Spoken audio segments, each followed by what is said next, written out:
Hello दोस्तों, स्वागत है आपका हमारे चैनल मैथ स्टडी सेंटर में। तो आज हम बात करेंगे आपके क्लास 10 गणित की अध्याय 3 दो चर वाले रैखिक समीकरण युग्म प्रश्नावली 3.1 की। उससे पहले हम दो चर वाले रैखिक समीकरण युग्म का थोड़ा बेसिक की बात कर लेते हैं। इस प्रश्नावली का नाम का अर्थ आपको समझा देते हैं।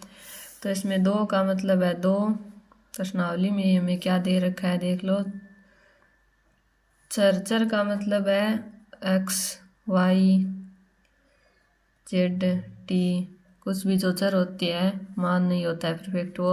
और रेखिक का मतलब है जिसकी घात एक हो,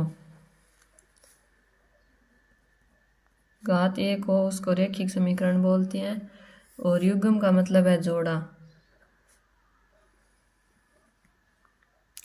इसमें आपको एक समीकरण नहीं मिलेगी, दो समीकरण साथ में मिलेगी जोड़े के रूप में, तभी हम इसका हल कर सकते हैं।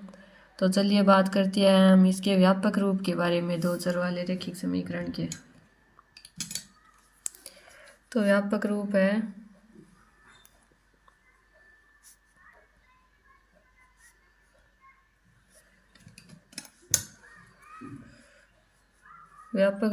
है a1x plus b1y plus c1 बराबर 0। और दूसरी समीकरण है a2x plus b2y plus c2 बराबर 0। ये आपको दो जोड़े मिल गए समीकरणों के। और इसमें हम चर लिख देते हैं।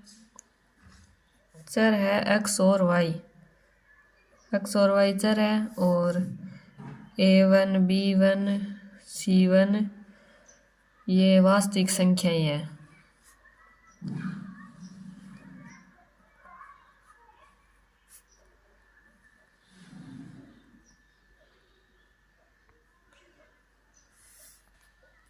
ये वास्तविक संख्याएं हैं। अब हम बात करते हैं इन समीकरणों के आंकिक उदाहरण की। आपको उदाहरण से समझाते हैं। तो इनका आंकिक उदाहरण हम लिखते हैं।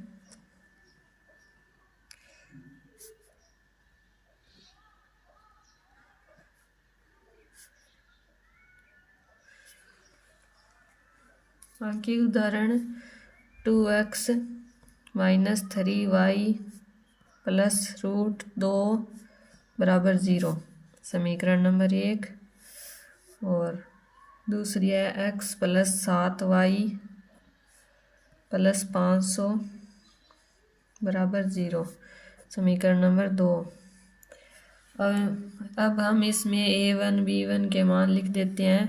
तो a1 बराबर 2 है ये, और b1 बराबर यहाँ -3 है, और c1 आपको पता है ये √2 लिखा हुआ है। अब हम बात करते हैं a2 की। तो a2 बराबर यहाँ पे गुणा में कुछ नहीं है तो एक होता है, यहाँ पे हम एक मानते हैं। और b2 है 7 प्लस का, और c2 यहाँ पे 500 है। अब हम इन समीकरणों के हल के बारे में बात करते हैं। तो इनको हल करने के लिए 3 विधि होती है, उनका हम नाम लिख देते हैं। हल की विधि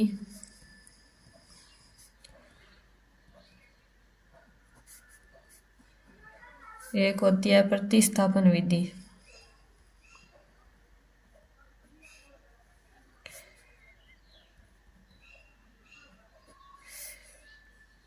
दूसरी होती है विलोपन विधि,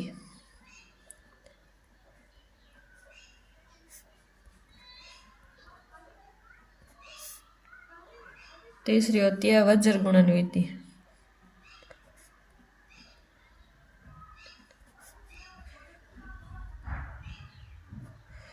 प्रश्न में आपको जिस विधि के बारे में बोला जाता है उसी विधि से हमें हल करना है। अन्यथा नहीं लिखा हो प्रश्न में विधि तो आप किसी भी विधि से हल कर सकते हो। तो चलिए अब हम बात करते हैं 3.1 के बारे में। उससे पहले जो आपको सारणी दी हुई है, सारणी 3.1 से पहले उसको आप याद कर लेना। उससे आपको पता चल जाएगा कौन सी रेखा प्रतिच्छेद करेगी, कौन सी संगत होगी, कौन सी असंगत होगी, उसको आप ज़रूर याद कर लेना। 3.1 का पहला क्वेश्चन है, निम्न समस्याओं में रैखिक समीकरणों के युग्म बनाइए और उनके ग्राफ या विधि से हल ज्ञात कीजिए। पहला इसमें दे रखा है, कक्षा 10 के 10 विद्यार्थियों ने एक गणित की पहली प्रतियोगिता में भाग लिया। कक्षा 10 के 10 विद्यार्थी हैं। यदि लड़कियों की संख्या लड़कों की संख्या से 4 अधिक हो तो प्रतियोगिता में भाग लिए लड़कों और लड़कियों की संख्या ज्ञात कीजिए। तो चलिए करते हैं। तो हम लिखते हैं क्लास 10th के कुल विद्यार्थी।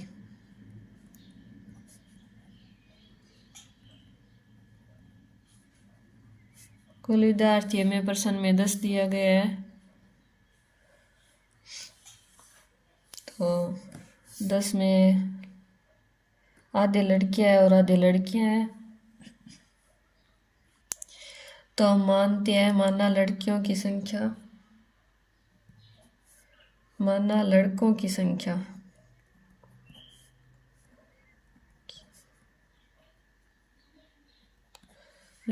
संख्या बराबर x और लड़कियों की संख्या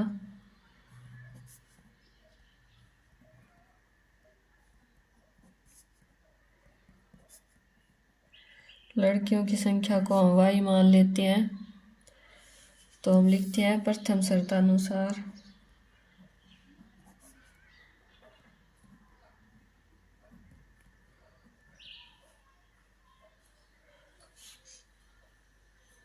प्रथम शर्त में हमें दिया गया है कक्षा 10 के कुल 10 विद्यार्थी है।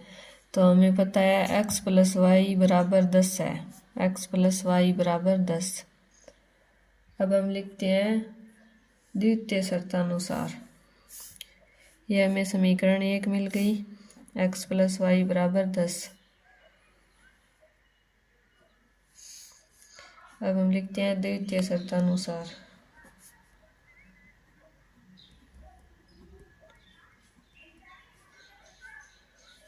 दूसरी शर्त है, यदि लड़कियों की संख्या लड़कों की संख्या से 4 अधिक हो।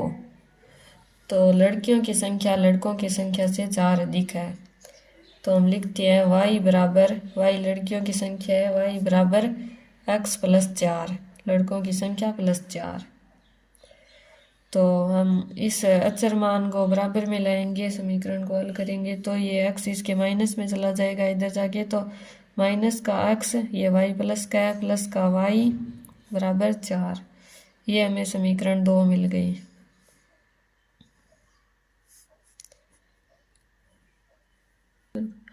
अब हमें ग्राफ में दर्शाने के लिए इनके मान निकालते हैं। तो हम लिखते हैं समीकरण 1 से,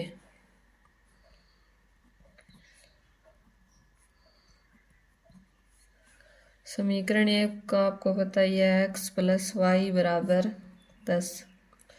तो हम मानते हैं, माना x बराबर 6, x का मान हम 6 रखते हैं। तो हम यहाँ पे लिखेंगे 6, y की जगह y, 6 + y बराबर 10। तो यहाँ हो जाएगा y बराबर 10, ये 6 इसके माइनस में चला जाएगा, 10 - 6। तो यहाँ पे y बराबर मान आ जाएगा, y बराबर 10 में से 6 घटाएंगे तो 4 बचेगा। तो y बराबर 4। एक मान हमारे पास 4 आ गया और x बराबर हमने 6 माना था। तो हम लिखते हैं p, हमारे पास मान आ गया 6, 6,4, y का मान 4 आ गया। अब हम मानते हैं पुनः, एक बार हमने x का मान लिया तो अब हम y का मानते हैं। तो y बराबर 5, y बराबर 5 मान लेते हैं। तो y की जगह समीकरण में 5 रखते हैं। तो x प्लस y की जगह 5 रख देते हैं बराबर 10। तो x बराबर ये 10, 5 ये माइनस में चला जाएगा। तो 10 - 5, x बराबर 5 आ जाएगा। 10 में से 5 घटाएंगे तो दूसरा मान हमारे पास आ गया q बराबर 5,5। x का मान 5 रखते हैं तो y का भी 5 आ जाता है। नहीं, y का 5 रखा है तो यहाँ पे x का 5 आ गया, तो 5,5। तो दो मान हमारे पास इस समीकरण से आ गए। कम अधिक से अधिक भी हमें दो ही मान चाहिए। दो मान अगर हम निकाल लेते हैं तो हमारे पास हल आ जाता है। अब हम निकालते हैं अगले समीकरण के। तो समीकरण 2 से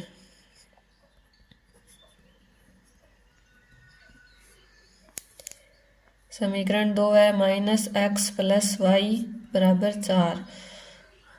हमें मान इसका पूर्णांक में निकालना होता है। पूर्णांक जैसे 0, 1, 2 बट्टा में नहीं होना चाहिए, इससे परफेक्ट हल नहीं निकलता है, लगभग निकलता है। इसलिए हम यहाँ x का मान मानते हैं।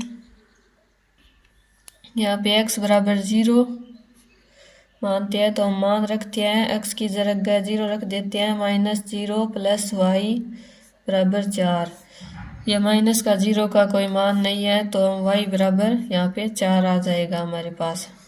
तो हम लिख देते हैं r 0,4। x का 0 माना था तो यहाँ y का 4 आ गया। अब मान मानते हैं हम y की जगह। पुनः y = 0, यहाँ पे हम लिख देंगे माना। पुनः y = 0, तो माइनस का x + 0 = 4। तो यहाँ पे इस 0 का कोई मतलब नहीं है, तो माइनस का x = 4 आ जाएगा। अब हम इस माइनस को हटाने के लिए यहाँ पे माइनस कॉमन लेंगे, तो माइनस का माइनस और गुणा में माइनस का x बराबर माइनस का 4। ये माइनस से माइनस कट के प्लस हो जाएगा, तो x बराबर माइनस का 4 आ जाएगा। तो दूसरा मान हमारे पास आ गया s -4। x का मान -4 आ गया, कोमा y का 0। अब हम इसे ग्राफ में दर्शाते हैं। 4 मान हमारे पास आ गए हैं, 2 इस समीकरण के और 2 इस समीकरण के। 2 मान हमारे पास काफ़ी होते हैं, ज़्यादा की ज़रूरी नहीं है।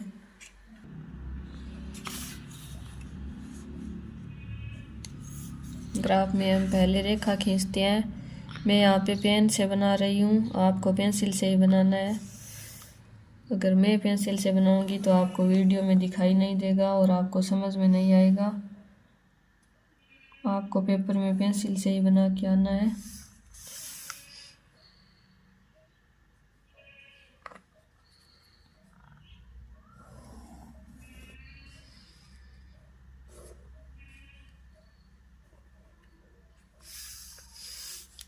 अब हम यहाँ पे मान दर्शा देते हैं। यहाँ पे 0, यहाँ पे 1, 2, 3, 4, 5, 6, 7। ये x रेखा है। यहाँ पे -1, -2, -3, -4, -5, -6। इधर x डैश हो जाएगा। अब हम यहाँ पे मान लेते हैं, तो +1, +2, 3, 4, 5, 6, 7 और ये रेखा यहाँ पे y हो जाएगी और यहाँ पे y डैश। यहाँ पे मान माइनस का आएगा, -1, -2, -3, 4, -5। पहले हम चेक कर लेते हैं, वो मान रख देते हैं, देखते हैं क्या क्या आया था हमारे पास से। तो p हमारे पास आया था x पे 6 और y पे 4। तो यहाँ पे आ जाएगा ये x पे 6 और y पे इधर से 4। अब हम अगला देखते हैं, क्यों आया था हमारे पास x पे 5 और y पे भी 5। तो x पे यहाँ से 5 और y पे यहाँ से 5, तो ये इधर आ जाएगा।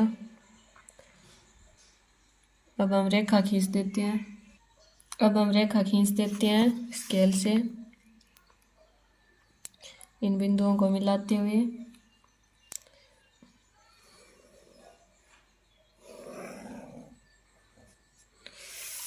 ये रेखा यहाँ से सीधी जाएगी ऊपर। अब हम इसके मान लिख देते हैं, समीकरण लिख देते हैं। तो इसकी समीकरण हमारे पास थी x + y = 10। अब हम अगली समीकरण की रेखा खींचते हैं तो हम मान देखते हैं। तो इसके मान आए हैं दूसरी समीकरण के। पहला मान है आर एक्स पे 0 और वाई पे 4। तो हम ये दर्शा देते हैं। एक्स पे तो यहाँ पे 0 हो जाएगा और वाई पे 4 इधर आ जाएगा। अगला मान देखते हैं। अगला मान ऐसा है एक्स का -4 और वाई पे 0। तो एक्स का -4 इधर आ गया और वाई पे 0 है तो इस रेखा पर आएगा। अब हम इसको मिला देते हैं, इन बिंदुओं से मिलेगी।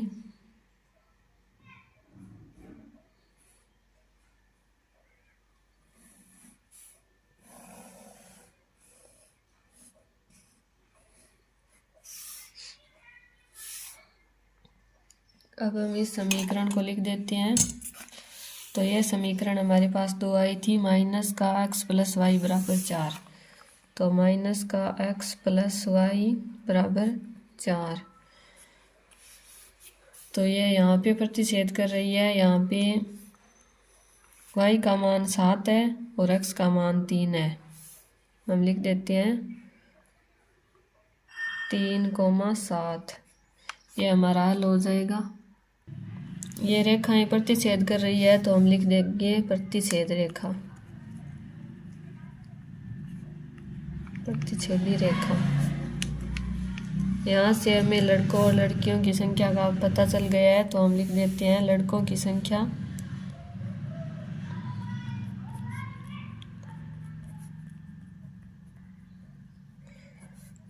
संख्या को हमने x माना था तो x बराबर 3 आ गया।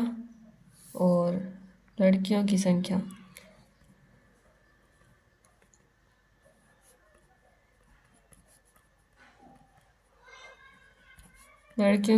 y बराबर 7 माना था तो यहाँ पे लड़कियों की संख्या को y माना था तो y बराबर 7 आ गया। ये हमारे हल आ गए। चलिए अब हम अगला करते हैं इस पहले क्वेश्चन का दूसरा। अगला है 5 पेंसिल तथा 7 कलमों का कुल मूल्य ₹50 है, जबकि 7 पेंसिल तथा 5 कलमों का कुल मूल्य ₹46 है।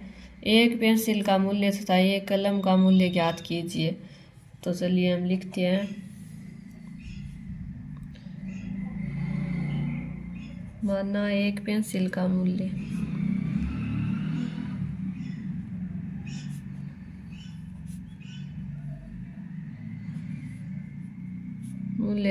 x रुपये मान लेते हैं पेंसिल का, तथा एक कलम का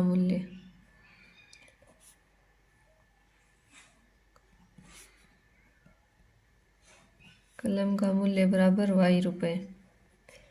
तो हम लिखते हैं प्रथम शर्तानुसार।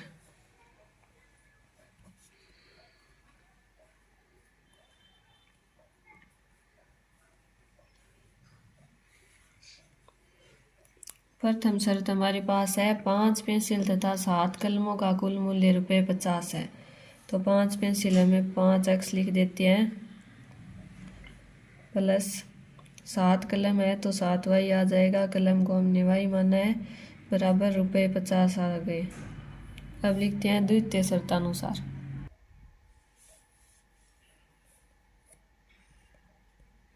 द्वितीय शर्तानुसार देखिए द्वितीय शर्त में क्या दी गई है। 5 कलमों का कुल मूल्य नहीं यहाँ से है, जबकि 7 पेंसिल तथा 5 कलमों का कुल मूल्य ₹46 है। तो हम लिखते हैं 7 पेंसिल को x माना है 7x प्लस 5 कलम तो 5y बराबर कुल मूल्य ₹46 आ गया। तो ये हमारे पास समीकरण 1 आ गई और ये समीकरण 2 आ गई। अब हम निकालते हैं इनके मान ग्राफ के लिए। तो हम लिखते हैं समीकरण 1 से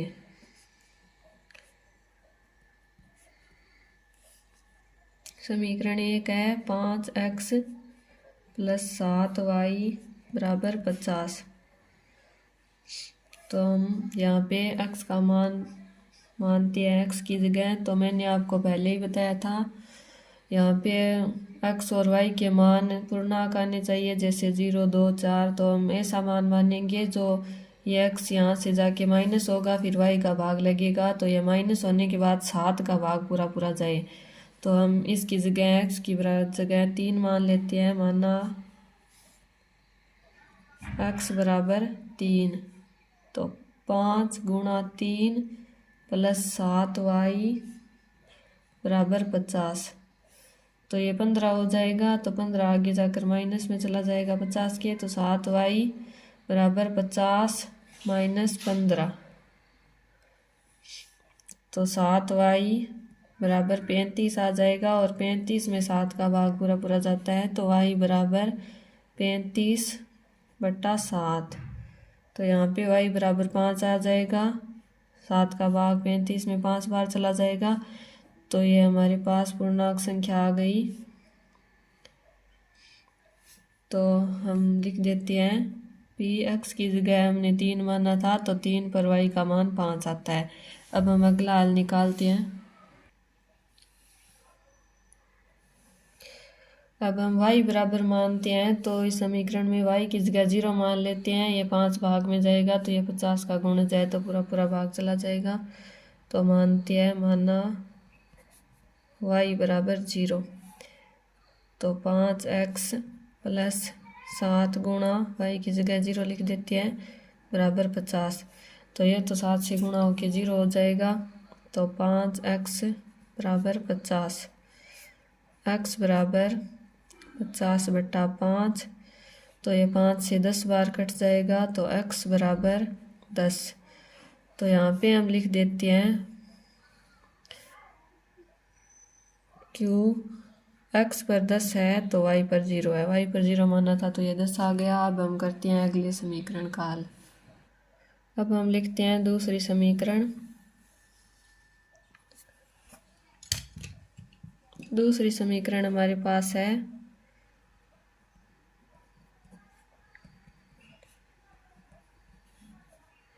7x प्लस 5y बराबर 46। अब हम मानते हैं, तो y बराबर मानते हैं, y बराबर 5 रखते हैं। माना y बराबर 5, तो मान लिखते हैं 7x प्लस 5 गुणा y की जगह 5 बराबर 46। तो 7x, ये 5 गुणा 5 25 हो जाएगा, और आगे इसके माइनस में चला जाएगा। 7x बराबर 46 माइनस 25, तो यहाँ पे बचेगा 7x बराबर 46 में से 25 घटाएंगे, तो यहाँ पे 21 बच जाएगा।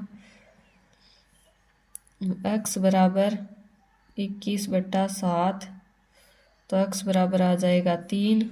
7 का भाग 21 में 3 बार चला जाएगा, तो हम लिख देते हैं r हमारे पास आ गया है।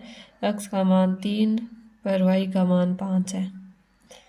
अब हम दूसरा मान निकालते हैं। अब मानते हैं पुनः y बराबर, x बराबर मानेंगे तो इसका भाग 5 का पूरा पूरा जाएगा नहीं 46 में। तो अगर हम y बराबर -2 मान लेते हैं, तो ये गुणा होके 10 हो जाएगा। माइनस का 10 यहाँ पे जाके इसमें जुड़ जाएगा, तो 56 हो जाएगा। तो हम लिखते हैं 7x प्लस 5 गुणा -2 बराबर 46। तो 7x बराबर, ये यहाँ पे 5 गुणा -2 माइनस के 10 हो जाएंगे, आगे जाके यहाँ पे प्लस में चला जाएगा, तो 46 प्लस 10, तो 7x बराबर 56 आ गया। x बराबर 56/7, तो ये 7 से 56 8 बार कट जाएगा, तो x का मान 8 आ जाएगा। तो हम लिख देते हैं s x 8 पर y का मान -2 है। अब हम ग्राफ में दर्शाते हैं इसे। चलिए यह मान अब हम ग्राफ में दर्शाते हैं। तो ग्राफ में मैंने ये पहले से बना रखा है, आप ये रेखा खींच के ये मान रख देना। तो अब हम मान दर्शाते हैं। पहला मान हमारे पास है x पे 3 और y पे 5। तो x पे 3 ये यहाँ है और y पे 5 यहाँ। एक मान हमारे पास ये आ जाएगा। और दूसरा मान हमारे पास आया था x पे 10 और y पे 0। तो x पे 10 यहाँ पे आ गया और y पे 0 ये। तो पहली रेखा हम खींच देते हैं।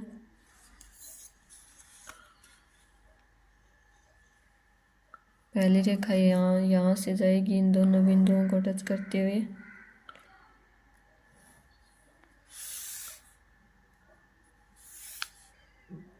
इस रेखा पर हम समीकरणों के वो समीकरण लिख देते हैं।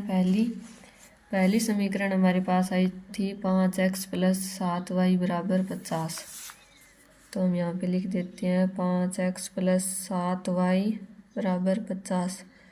अब हम रखते हैं दूसरी समीकरण के मान।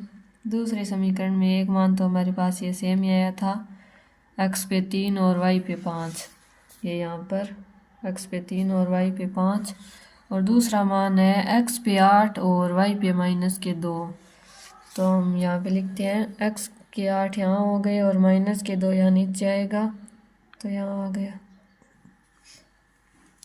चलिए इसको मिलाते हैं। एक मान ये हो गया और एक ये हो गया।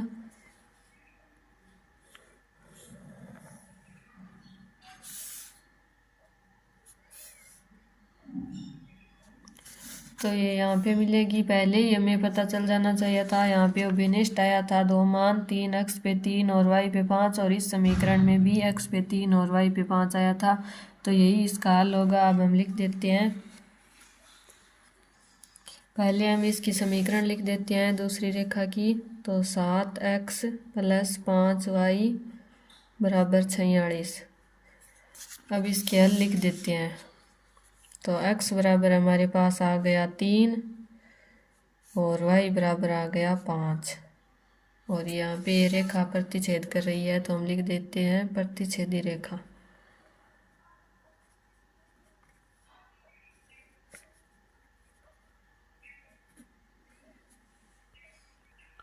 तो पेंसिल को हमने x माना था, तो पेंसिल का मूल्य एक पेंसिल का मूल्य हमारे पास 3 रुपये आ गया। और कलम को y माना था तो y बराबर 5 आया है। तो ये कलम का मूल्य 5 रुपये आ गया।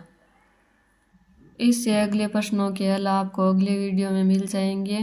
तो मिलते हैं अगले वीडियो में, तब तक के लिए धन्यवाद।